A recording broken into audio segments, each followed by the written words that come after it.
আসসালামু আলাইকুম এভরিওয়ান। আজকে দেখাবো মুরগির মাংসের একটা ভিন্ন রেসিপি। মুরগির মাংস তো আমরা সবাই রান্না করে থাকি। আজকে একটু ভিন্ন রকম করে দেখাবো। প্রথমেই আমি কিছু পেঁয়াজ কুচি করে বেরেস্তা করে নিয়েছি। তারপর সেটা তুলে রেখে সেই তেলের মধ্যে দিয়ে দিয়েছি 4 থেকে 5 টেবিল চামচ বাটা পেঁয়াজ। এরপর দিয়ে দিব 1 টেবিল চামচ আদা বাটা ও 1 টেবিল চামচ রসুন বাটা।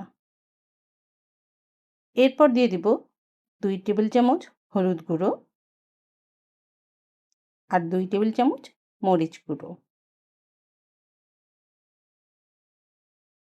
তারপর দিয়ে দিচ্ছি 4 থেকে 5টি এলাচ ও কয়েকটা দারচিনি। দিয়ে দিব হাফ টেবিল চামচ জিরে বাটা। এরপর আগে থেকে ধুয়ে রাখা মাংসগুলোকে দিয়ে দিচ্ছি। দিয়ে দিব স্বাদমতো লবণ।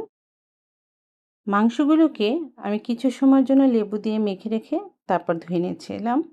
লেবু দিয়ে মেখে রেখে নিলে সেই মাংস থেকে কোনো ধরনের কাঁচা কাঁচা গন্ধ বা অন্য কোনো ধরনের গন্ধ আসে না।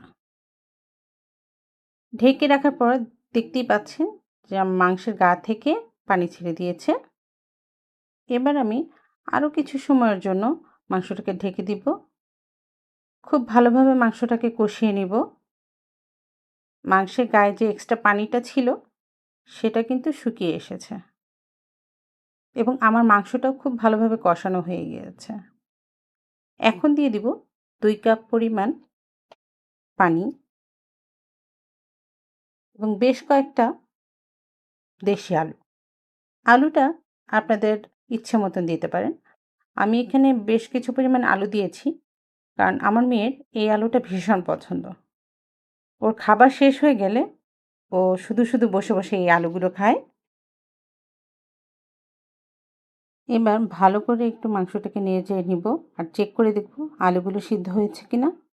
যখনই বুঝতে পারবো আলুগুলো সিদ্ধ হয়ে এসেছে তখন আগে থেকে ভেজে রাখা পেঁয়াজগুলো দিয়ে দিব।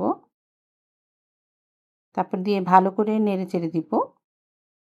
দিয়ে কিছু সময়ের জন্য আমি ঢেকে দিব যেন পেঁয়াজ বেরেস্তাটা মাংসের সাথে মিশে যায়। দেখতেই পাচ্ছেন আমার বেরেস্তাগুলো একবারে ঝোলের সাথে মিশে গিয়েছে। এবার দিয়ে দিব 1 চা চামচ জিরে গুঁড়ো।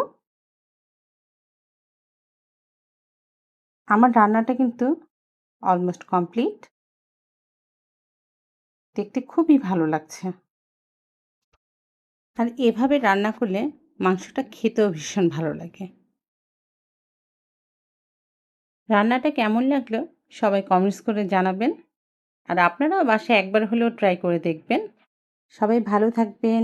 আল্লাহ হাফিজ।